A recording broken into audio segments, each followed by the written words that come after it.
Shalom, sahabat Gebada, apa kabar hari ini? Saya, Pendeta Yesaya Henubau dari Gereja Kasih Karunia Indonesia atau GKARI. Senang sekali bertemu dengan saudara-saudari semua dalam gerakan baca, dengar Alkitab atau Gebada sampai saat ini.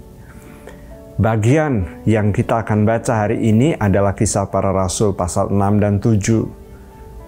Meskipun firman Allah menyebar dengan penuh kuasa, bukankah gereja adalah suatu komunitas manusia? Akibatnya sangat mungkin banyak permasalahan internal yang terjadi. Di episode lalu, kita membahas tentang kesulitan yang disebabkan oleh penganiayaan. Sedangkan dalam bacaan hari ini, di pasal 5 muncul nama Ananias dan Safira. Tercatat bahwa dua orang tersebut menyebabkan kesulitan di dalam gereja. Dan jika kita perhatikan di pasal 6, kesulitan gereja juga terlihat muncul di sini.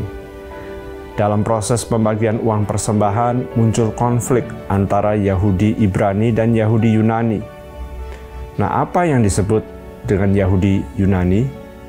Saudara, pada tahun 587 sebelum Masehi, Yehuda dihancurkan oleh kerajaan Babel. Setelah itu, mereka semua hidup tercerai-berai.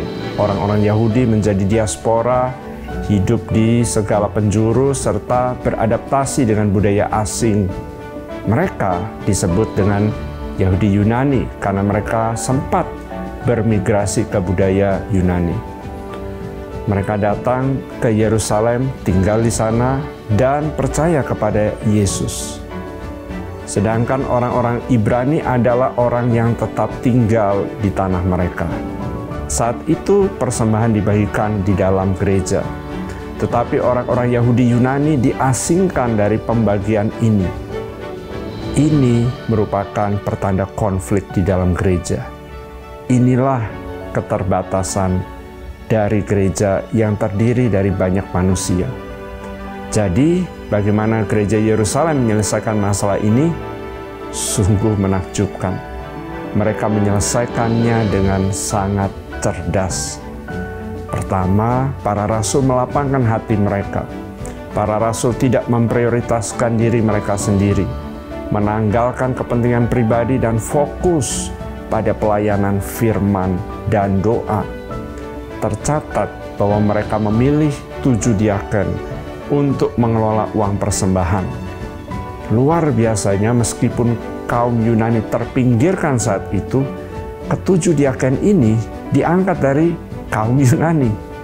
Bukankah hal itu akan menghilangkan penyebab keluhan mereka? Karena orang-orang yang penuh dengan Roh Kudus, iman, dan hikmat bangkit di sini. Akhirnya mereka dapat menyelesaikan konflik dengan baik. Itulah kisah yang muncul di pasal 6. Saat mereka melakukan itu, Tuhan memberikan berkat di antara ke-7 orang itu. Sahabat Gebada, Stefanus adalah orang yang memiliki iman dan kebijaksanaan yang besar. Dia adalah orang yang dipuji banyak orang. Orang ini menjadi martir. Dia adalah martir pertama dalam agama Kristen. Cerita itu terungkap di pasal 7. Dia menghadap mahkamah agama dan menjelaskan firman dengan pengetahuannya yang luas tentang Alkitab. Jadi dia memberikan khotbah yang luar biasa hingga pembahasan tentang Yesus Kristus. Di sanalah dia dilempari batu dan mati sebagai martir. Hal yang ditunjukkan oleh Stefanus di akhir hidupnya sungguh luar biasa. Ini mengingatkan kita pada Yesus. Stefanus mendoakan dan memohon pengampunan atas orang-orang yang melemparinya dengan batu. Ia memperoleh kemenangan dengan mata terbuka dan sambil melihat Yesus bertahta di sorga. Saudara, nama Stefanus atau Stefanos artinya mahkota. Diaken Stefanus menjadi martir. Dan dengan demikian bisa dianggap sebagai manusia pertama yang memakai mahkota kemuliaan. Cerita itu berlanjut hingga pasal 7. Inilah bacaan kita hari ini. Jadi mari kita membaca dan mendengar pembacaan kitab Kisah Para Rasul pasal 6 dan 7 bersama-sama. Pada masa itu, ketika jumlah murid makin bertambah, timbullah sungut-sungut di antara orang-orang Yahudi yang berbahasa Yunani terhadap orang-orang Ibrani, karena pembagian kepada janda-janda mereka diabaikan dalam pelayanan sehari-hari. Berhubung dengan itu, kedua belas rasul itu memanggil semua murid berkumpul dan berkata, "Kami tidak merasa puas, karena kami melalaikan firman Allah untuk melayani meja. Karena itu saudara-saudara, pilihlah 7 orang dari antaramu, yang terkenal baik dan yang penuh roh dan hikmat, supaya kami mengangkat mereka untuk tugas itu, dan supaya kami sendiri dapat memusatkan pikiran dalam doa dan pelayanan firman." Usul itu diterima baik oleh seluruh jemaat. Lalu mereka memilih Stefanus, seorang yang penuh iman dan Roh Kudus, dan Filipus, Prochorus, Nikanor, Timon, Parmenas, dan Nikolaus, seorang penganut agama Yahudi dari Antioquia. Mereka itu dihadapkan kepada rasul-rasul. Lalu rasul-rasul itu pun berdoa dan meletakkan tangan di atas mereka. Firman Allah makin tersebar dan jumlah murid di Yerusalem makin bertambah banyak. Juga sejumlah besar imam menyerahkan diri dan percaya. Dan Stefanus yang penuh dengan karunia dan kuasa mengadakan mujizat-mujizat dan tanda-tanda di antara orang banyak. Tetapi tampillah beberapa orang dari jemaat Yahudi yang disebut jemaat orang Libertini. Anggota-anggota jemaat itu adalah orang-orang dari Kirene dan dari Alexandria, bersama dengan beberapa orang Yahudi dari Kilikia dan dari Asia. Orang-orang itu bersoal jawab dengan Stefanus. Tetapi mereka tidak sanggup melawan hikmatnya dan roh yang mendorong dia berbicara. Lalu mereka menghasut beberapa orang untuk mengatakan, "Kami telah mendengar dia mengucapkan kata-kata hujat terhadap Musa dan Allah." Dengan jalan demikian mereka mengadakan suatu gerakan di antara orang banyak serta tua-tua dan ahli-ahli Taurat. Mereka menyergap Stefanus, menyeretnya dan membawanya ke hadapan mahkamah agama.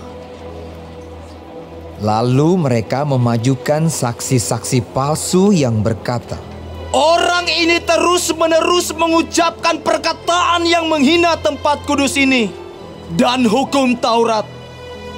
Sebab kami telah mendengar dia mengatakan bahwa Yesus orang Nazaret itu akan merubuhkan tempat ini dan mengubah adat istiadat yang diwariskan oleh Musa kepada kita."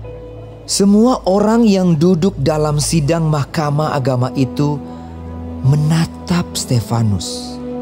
Lalu mereka melihat muka Stefanus sama seperti muka seorang malaikat. Kata imam besar, "Benarkah demikian?" Jawab Stefanus, "Hai saudara-saudara dan bapak-bapak, dengarkanlah.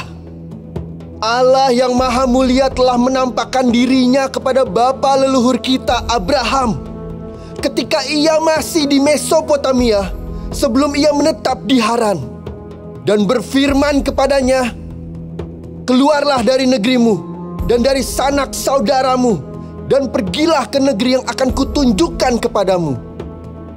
Maka keluarlah ia dari negeri orang Kasdim, lalu menetap di Haran. Dan setelah ayahnya meninggal, Allah menyuruh dia pindah dari situ ke tanah ini, tempat kamu diam sekarang.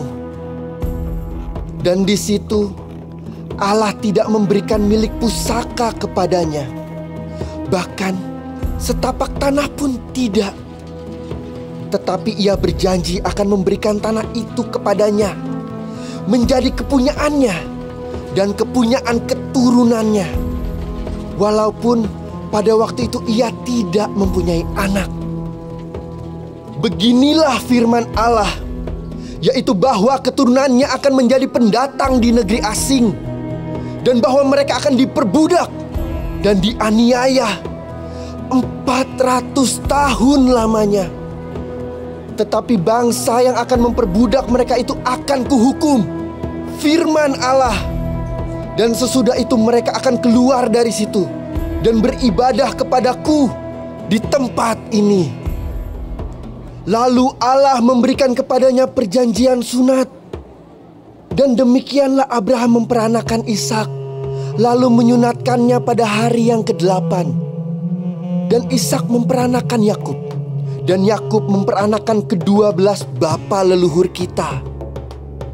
Karena iri hati, bapa-bapa leluhur kita menjual Yusuf ke tanah Mesir. Tetapi Allah menyertai dia dan melepaskannya dari segala penindasan, serta menganugerahkan kepadanya kasih karunia dan hikmat ketika ia menghadap Firaun, raja Mesir. Firaun mengangkatnya menjadi kuasa atas tanah Mesir dan atas seluruh istananya. Maka datanglah bahaya kelaparan menimpa seluruh tanah Mesir dan tanah Kanaan, serta penderitaan yang besar, sehingga nenek moyang kita tidak mendapat makanan. Tetapi ketika Yakub mendengar bahwa di tanah Mesir ada gandum, ia menyuruh nenek moyang kita ke sana. Itulah kunjungan mereka yang pertama. Pada kunjungan mereka yang kedua, Yusuf memperkenalkan dirinya kepada saudara-saudaranya. Lalu ketahuanlah asal-usul Yusuf kepada Firaun. Kemudian Yusuf menyuruh menjemput Yakub, ayahnya, dan semua sanak saudaranya, 75 jiwa banyaknya.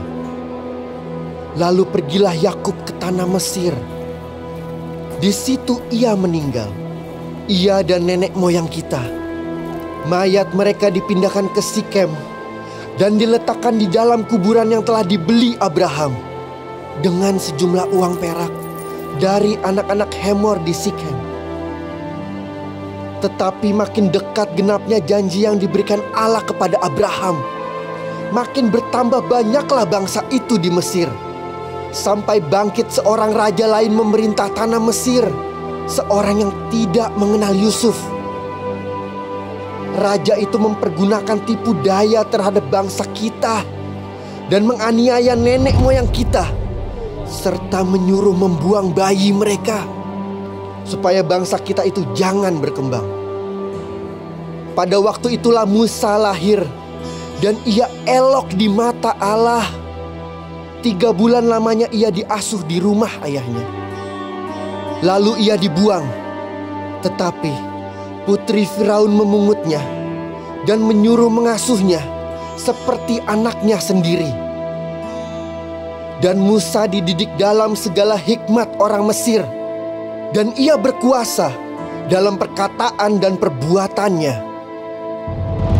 Pada waktu ia berumur 40 tahun, timbullah keinginan dalam hatinya untuk mengunjungi saudara-saudaranya, yaitu orang-orang Israel. Ketika itu ia melihat seorang dianiaya oleh seorang Mesir. Lalu ia menolong dan membela orang itu dengan membunuh orang Mesir itu. Pada sangkanya saudara-saudaranya akan mengerti bahwa Allah memakai dia untuk menyelamatkan mereka. Tetapi mereka tidak mengerti. Pada keesokan harinya, ia muncul pula ketika 2 orang Israel sedang berkelahi. Lalu ia berusaha mendamaikan mereka. Katanya, "Saudara-saudara, bukankah kamu ini bersaudara? Mengapakah kamu saling menganiaya?" Tetapi orang yang berbuat salah kepada temannya itu menolak Musa dan berkata, "Siapakah yang mengangkat engkau menjadi pemimpin dan hakim atas kami? Apakah engkau bermaksud membunuh aku, sama seperti kemarin engkau membunuh orang Mesir itu?" Mendengar perkataan itu, larilah Musa dan hidup sebagai pendatang di tanah Midian. Di situ ia memperanakan 2 orang anak laki-laki. Dan sesudah 40 tahun, tampaklah kepadanya seorang malaikat di padang gurun Gunung Sinai, di dalam nyala api yang keluar dari semak duri. Musa heran tentang penglihatan itu, dan ketika ia pergi ke situ untuk melihatnya dari dekat, datanglah suara Tuhan kepadanya. "Akulah Allah nenek moyangmu, Allah Abraham, Ishak dan Yakub." Maka gemetarlah Musa, dan ia tidak berani lagi melihatnya. Lalu firman Allah kepadanya, "Tanggalkanlah kasutmu dari kakimu, sebab tempat di mana engkau berdiri itu adalah tanah yang kudus. Aku telah memperhatikan dengan sungguh kesengsaraan umatku di tanah Mesir, dan aku telah mendengar keluh kesah mereka, dan aku telah turun untuk melepaskan mereka. Karena itu, marilah, engkau akan kuutus ke tanah Mesir."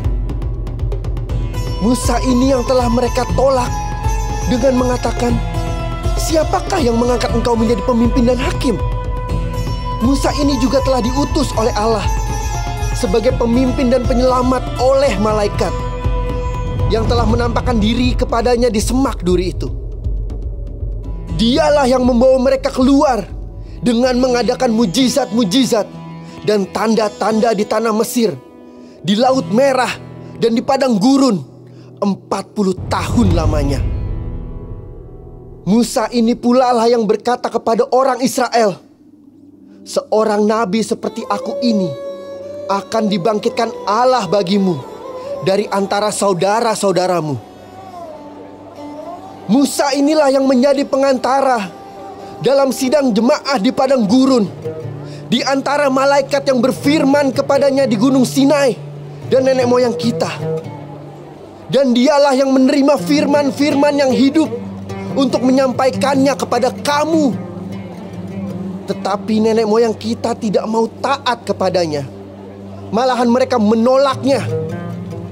Dalam hati mereka ingin kembali ke tanah Mesir. Kepada Harun mereka berkata, "Buatlah untuk kami beberapa Allah yang akan berjalan di depan kami. Sebab Musa ini yang telah memimpin kami keluar dari tanah Mesir. Kami tidak tahu apa yang telah terjadi dengan dia." Lalu pada waktu itu mereka membuat sebuah anak lembu dan mempersembahkan persembahan kepada berhala itu. Dan mereka bersuka cita tentang apa yang dibuat sendiri oleh mereka. Maka berpalinglah Allah dari mereka dan membiarkan mereka beribadah kepada bala tentara langit, seperti yang tertulis dalam kitab nabi-nabi. "Apakah kamu mempersembahkan kepadaku korban sembelihan dan persembahan selama 40 tahun di padang gurun itu, hai kaum Israel? Tidak pernah. Malahan kamu mengusung kemah Moloch dan bintang dewa Refan. Patung-patung yang kamu buat itu untuk disembah. Maka aku akan membawa kamu ke dalam pembuangan sampai di seberang sana Babel." Kemah kesaksian ada pada nenek moyang kita di padang gurun, seperti yang diperintahkan Allah kepada Musa untuk membuatnya menurut contoh yang telah dilihatnya. Kemah itu yang diterima nenek moyang kita, dan yang dengan pimpinan Yosua dibawa masuk ke tanah ini, yaitu waktu tanah ini direbut dari bangsa-bangsa lain yang dihalau Allah dari depan nenek moyang kita.